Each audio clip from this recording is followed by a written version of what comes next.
Missouri School of Journalism. Welcome to Global Journalist. I'm Jim Flink. Since March of 2011, Syria has been in the midst of a brutal civil war. The government, led by President Bashar al-Assad, has been fighting rebel groups seeking to replace him. The United Nations believes that more than 120,000 people have been killed as a result of the fighting. More than 3 million people have become refugees. This past Tuesday, Syria held a presidential election many in the West have called a sham. International election observers were not allowed to participate, and very few members of the foreign media were allowed in the country to see what was going on. The Syrian opposition boycotted the election. Assad faced hand-picked opposition he expected to defeat easily, and in fact did, with some 88.7% of the vote. Today on Global Journalist, we're going to take a look at the Syrian elections and what it means for the country in light of what has been going on in the ongoing conflict. And we are joined today by Oliver Holmes, a reporter for Thomson Reuters based in Beirut, who also covers Syria, and Susanna George, a freelance journalist who's covering Syria for Public Radio International and for Foreign Policy, also from Beirut. And thanks to each of you for joining us today on Global Journalist. So the first question I would have for you is let's take a look at this election and your take and what you think it means both in the short term in Syria and for other nations across the world. Let's start with you, Oliver. Hi. I think the result of the presidential election is not surprising at all. Everybody knew Assad was going to win, and it won't change much on the ground as far as I'm concerned in the ensuing months. But the fact that an election could have been held at all in Syria, when only a couple years ago people were saying that Assad was very close to leaving, shows that the president has been able to weather the conflict and remain strong. He's lost huge parts of the country, but at the same time, in major cities around Syria, he's kept control, and he's been able as well to extend his reach outside of Syria's borders and get people outside of Syria to vote as well. Susanna, your take? Yeah, I agree with Oliver. The winner of this election was never in doubt, but I do believe it was intended to send a message that 3+ years into this conflict, Assad still maintains control and across the country, not just in Damascus, but in other areas, and that he has a strong base of support and that he's not going anywhere anytime soon. Let's talk specifically about some of the areas where the resistance has, at least historically, if not recently, been large, in places like Aleppo, where there was bombing going on election day, added to the fact that obviously Assad wouldn't have done well. Can you explain a little bit about what was going on there? Oliver? Yeah, there's bombing throughout Syria all the time, every day. On election day, there was bombing in Aleppo, as you said, in other areas around the country. So this war is going on non-stop. We don't hear about it all the time because the media wants to hear about turning points, and frankly, in Syria, there aren't that many big turning points. It's just a grinding war in which many people are dying, many civilians and fighters on both sides are dying. But there continues to be bombing at all times. Very rarely does the fighting stop. Sometimes it moves from area to area, but very rarely does it stop. And Aleppo in particular, which was Syria's most populous city, has felt the brunt of it, and many neighborhoods have been destroyed. Hospitals, schools, residential areas have been completely leveled. So this is continuing despite what is happening in Damascus, and despite the fact that the government is trying to portray that it's a functioning country and that elections can be held. Susanna, perspective on how Assad has been able to sort of strengthen his hold, because there was a time when it at least appeared that the rebel forces, the opposition forces, were gaining some footing in places like Aleppo. Iran and Russia have played a significant role in sort of bolstering Assad's strength in his own country. Yeah, this election comes after a few months of a string of strategic government military victories. We've seen the government consolidate their control along the Lebanese border in the Kalamoun mountain range. And in Homs, we saw opposition forces cleared from the old city. In Aleppo, as Oliver was talking about earlier, we're seeing opposition forces increasingly under pressure there. So this definitely comes as the government is kind of consolidating their hold in different parts of the country. This 88.7% number, it may seem to be arbitrary given that so many people are questioning the validity of the entire election. Is there something to be taken from that? Because at least for appearance sake, the government had set up two straw candidates, again, as we said in the open, that were handpicked. There was never seriously any challenge to Assad. But does the 88.7% ring in any way to either of you as somehow trying to put on the appearance that there was maybe some sort of challenge going on? I think within this election, it's quite possible that was the result in the election, because if you look at where people were going to the polling booths and where people were voting, it was in government-held areas. Outside of Syria, I was in Beirut at the Syrian embassy when they held the voting a few days before the election, and there were tens of thousands of people there, all of them Assad supporters. Well, they all told me they were Assad supporters, and when I went into the polling booth, I saw that everybody was voting for Assad. I didn't meet one person who voted for either of the other two candidates. So the number I would look at more closely that the government has put out would be the turnout event.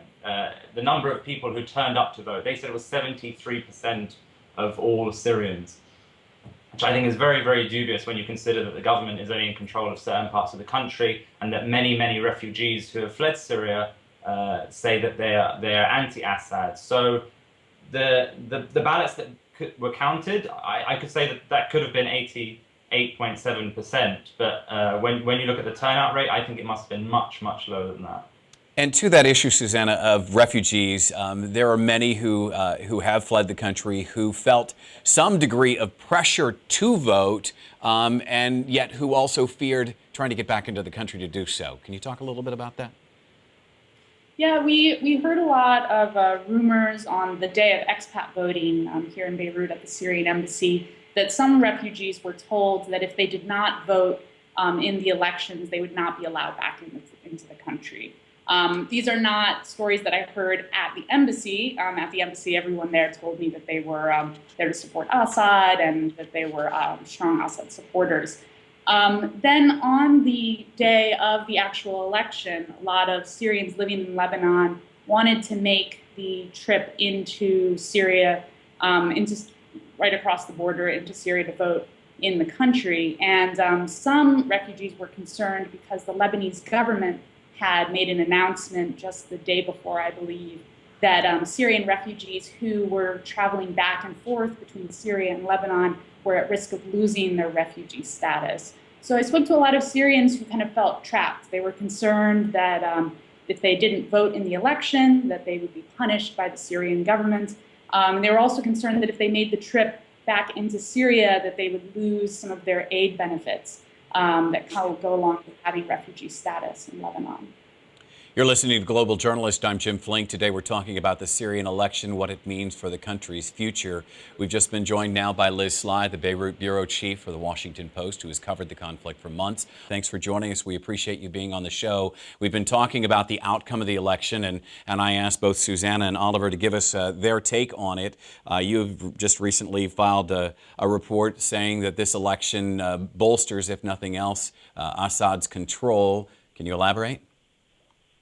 Well, yes, what we've seen in the past few months is that we've seen him make quite a lot of military gains on the ground, pushing back rebels from key areas and consolidating his hold over the center of the country. What he now has to go on top of those military victories is a political victory. It might not have been a real election. People might have voted for him out of fear. We may never know that for sure. However, what it does say to the outside world is, I control this territory enough to hold an election. I have enough support from the people for them to go to the polling stations and vote for me, and there's really not a lot anybody else is going to do about it, which is what it looks like at the moment. Nobody in the West, nobody who supports the rebels is prepared to stop him from consolidating his hold in the heart of Syria at the moment.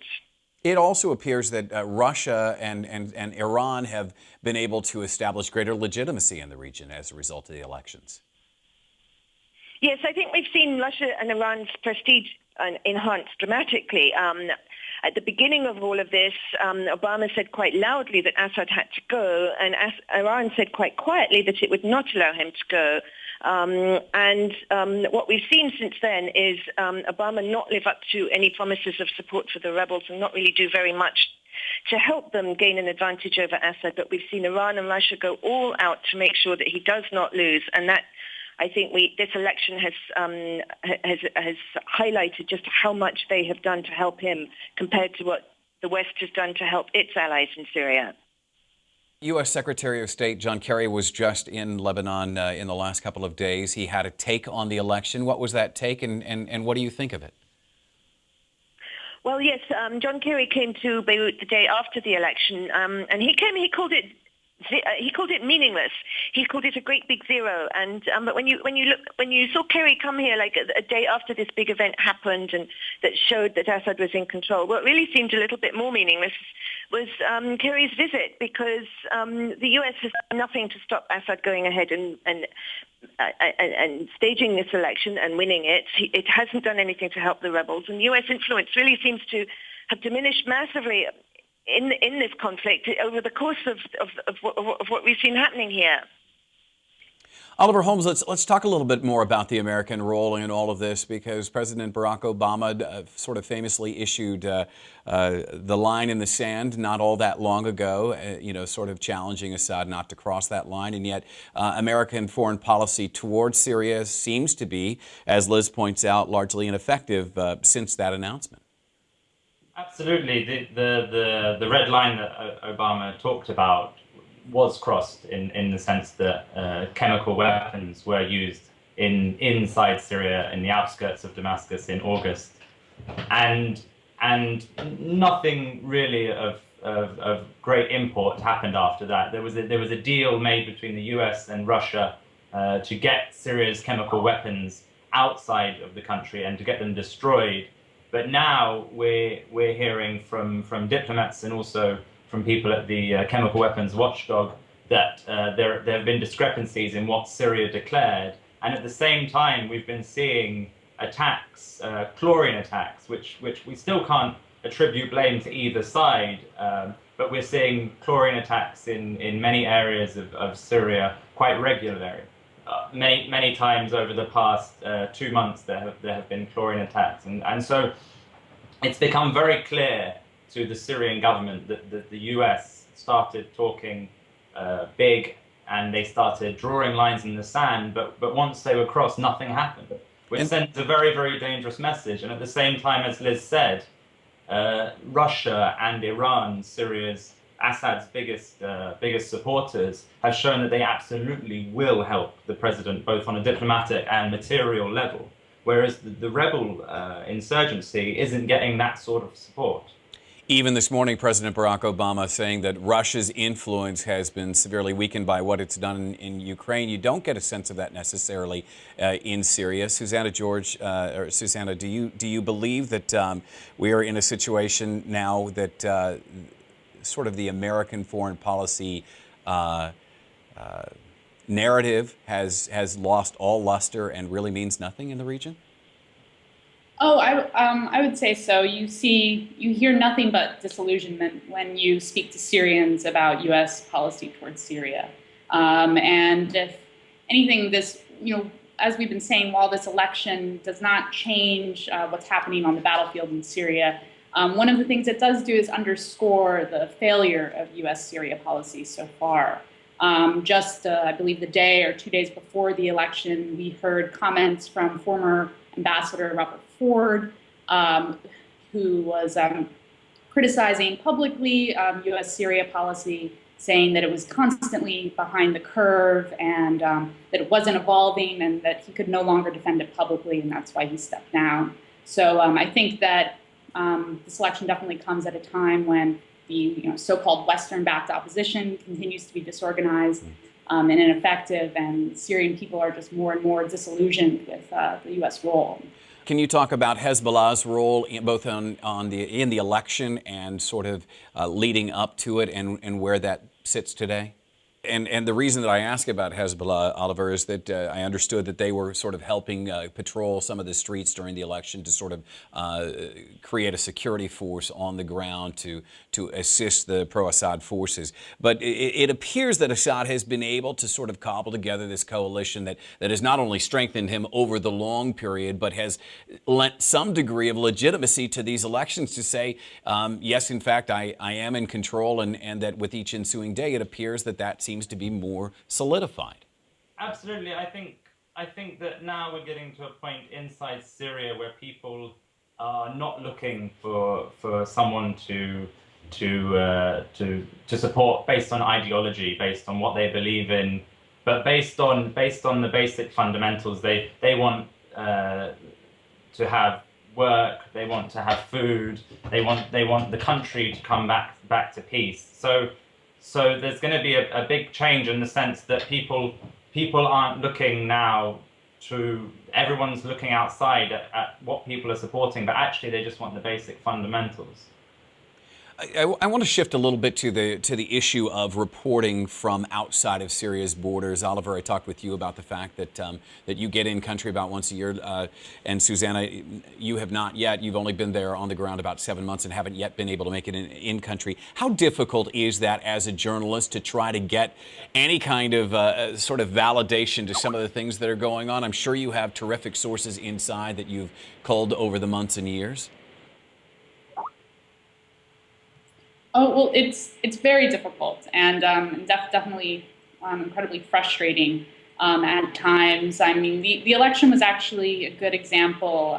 Very few foreign journalists were given visas to cover the election, and so for many, our only window into this event was through Syrian state TV, which is pro-government state media. And often when we're trying to cover things going on inside Syria, when we're unable to be there, all we have are these windows, be it through activist groups, online video, state media, and just kind of have to pull together all these different pieces and try to get some semblance of the truth out of it. So it's very difficult and incredibly frustrating at times. Oliver, you said that it is very difficult also to get issued any sort of working visa to get into the country by the Syrian government. Can you elaborate on that? Absolutely. I haven't been into government-held areas of Syria because I haven't been able to get a visa. I'm not sure how the Syrian government decides on who to give a visa to, which journalists get in and which don't. It seems to be quite arbitrary. The last time I was in government-held areas was when I traveled in there on a student visa at the very, very start of the uprising. And as far as going into rebel-held areas, which I have gone on, it's incredibly dangerous, and it's getting more so. That Syria is the most dangerous country in the world for journalists, and there's a very, very scary amount of kidnapping in the north of Syria where journalists are going in and out. So it's very, very dangerous, or very, very hard, if not impossible, to get into government-held areas. And Liz Sly, when was the last time you were able to be in Syria on the ground?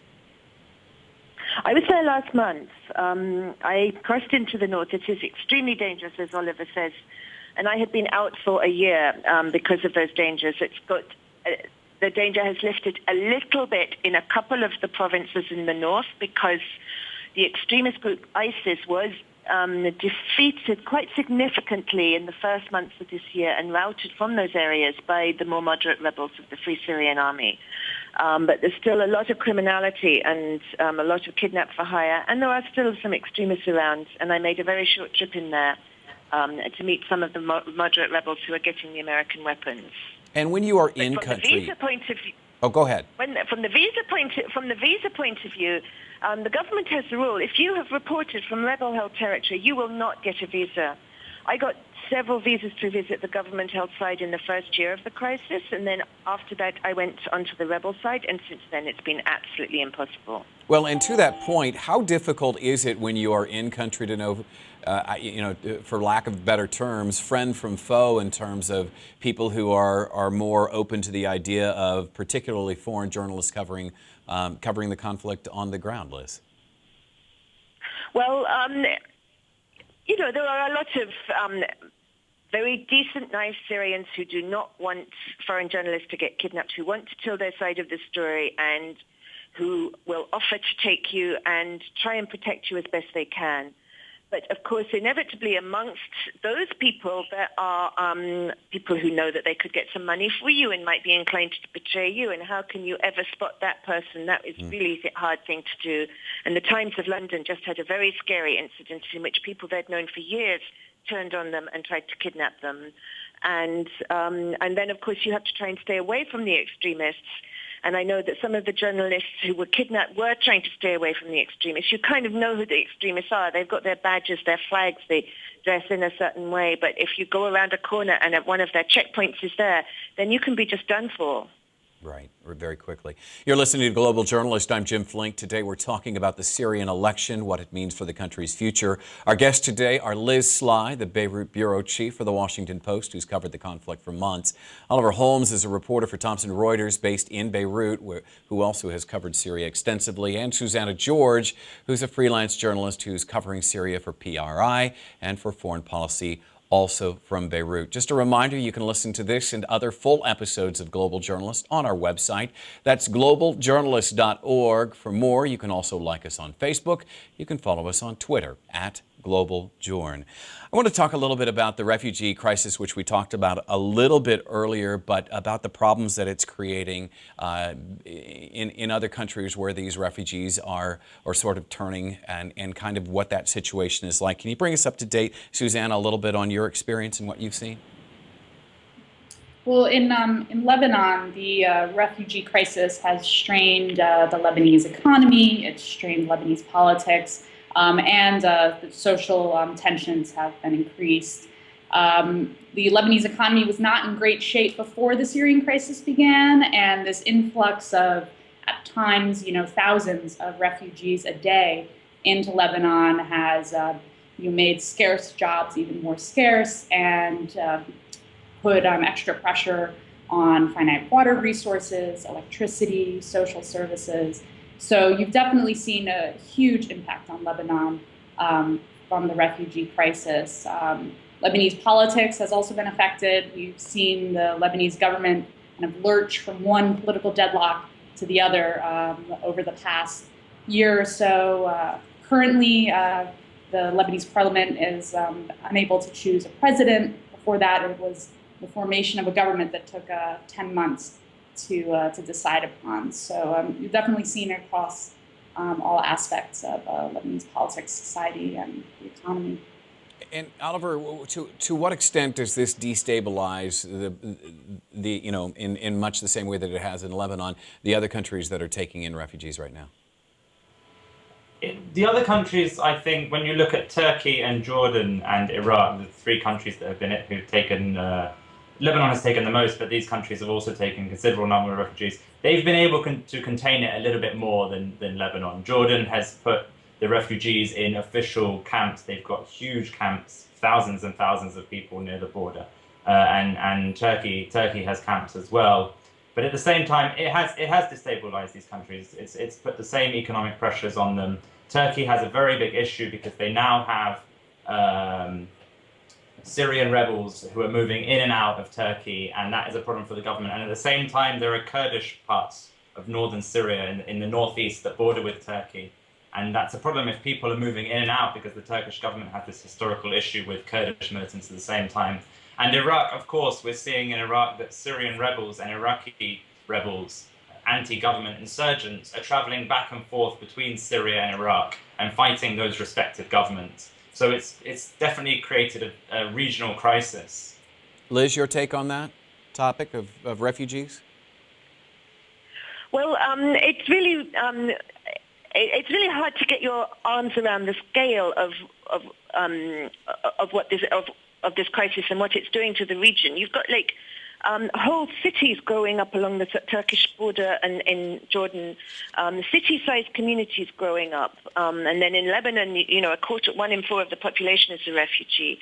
These refugees are going to have, if a solution isn't found in Syria and there's none in sight, these refugees are going to have children and raise people who are neither belonging to the communities that they are in and who cannot go home to the country that they come from. And we saw with the Palestinians 60 years ago how desperately and devastatingly destabilizing that is for the whole region, not just for the countries involved. So this is going to become a very long-term, a very serious problem if it isn't resolved, and there is no sign that it's being resolved. I want to get to the issue of what comes next, because in some respects it appears that nothing will change, and that's part of the problem. And yet it does appear that with this election, at least symbolically, that Assad does gain even a stronger foothold of legitimacy, perhaps with those that are supporting him outside of the country, places like Russia and Iran, and that might, in fact, propel this conflict toward a resolution, whether you like that or not. Is that an accurate assessment, or do you see that not being accurate at all? Maybe we start with you, Liz. I think that's a fairly important point to make. I don't think Assad's legitimacy needs to improve with Iran and Russia. It's already there. But the fact of the matter is he now has a more legitimacy than he has before in the eyes of all of those who support him. And I think that some people who don't really support him have said, come on, guys, there's nothing we can do about this. We've got to live somewhere. Syria is our home. We want to go home one day. We saw that with the refugees trying to vote for him here. And that it could be that a situation evolves anyway, even without actually, a solution evolves even without anybody actually leaning towards making one. And that will be a solution on Assad's terms. And then, but that solution, the one thing this solution does not address is the refugee problem. Do the refugees go home? Do the people who opposed him go home, and under what terms? And when you think of how this might play out, and perhaps a military solution where the rebels get defeated on the ground and local ceasefires and things like that, the refugees is the leftover question that you have to resolve. Susanna, your thoughts on adding to somehow the legitimacy of the Assad government? Oh, well, we've already seen Iran tout this election as further proof that Assad is the sole legitimate leader of Syria. But I don't believe this really changes anything with the relationship between Syria, Iran, and Russia. But I think we can definitely expect to see Iran and Russia continue their support for Syria, be it economic, providing weapons, or in their support in the international political realm. And Oliver, does this, the record of human rights violations by the Assad regime seem to be fairly well established, at least by Western sources? And does that diminish anything in terms of how the world perceives that? And to Liz's point about refugees returning home, it would appear that should he solidify his base, that likely won't happen. The refugees won't return home. Right. Yeah, I'm not sure if the refugees can return home. It depends on what sort of amnesties are given to people, because the government still considers a lot of refugees as traitors for participating in small things, for just fleeing the country originally. That was seen as a big issue. So I think I agree with both Liz and Susanna in the sense that a solution might come about in this, but the refugees is going to be the lasting issue. And also, one thing I should mention is that inside Syria, Assad has consolidated some of his control, but at the same time, the lines in which Syria has been split have strengthened, and we're not seeing a huge amount of to and fro when it comes to the bulk of rebel-held territory and the bulk of government-held territory. Rebels are still very, very strong in the north and the east. And if there is going to be a solution in Syria, it's going to be very, very hard for one of those sides to push into the other. And there's going to have to be a compromise, or the country's going to have to split. That's going to have to be the final word. That is all for this edition of Global Journalist, a production of the Reynolds Journalism Institute and the Missouri School of Journalism. Our thanks to our guests today, Liz Sly, Oliver Holmes, and Susanna George. Our executive producer is Casey Morrell, with assistance from Mikkel Christensen, Cameron Dodd, and Olga Kristaleva. Travis McMillan from the Reynolds Journalism Institute is our technical director. Pat Akers of KBIA is our audio engineer. Join us again next time for another edition of Global Journalist. I'm Jim Flink. Thanks for listening.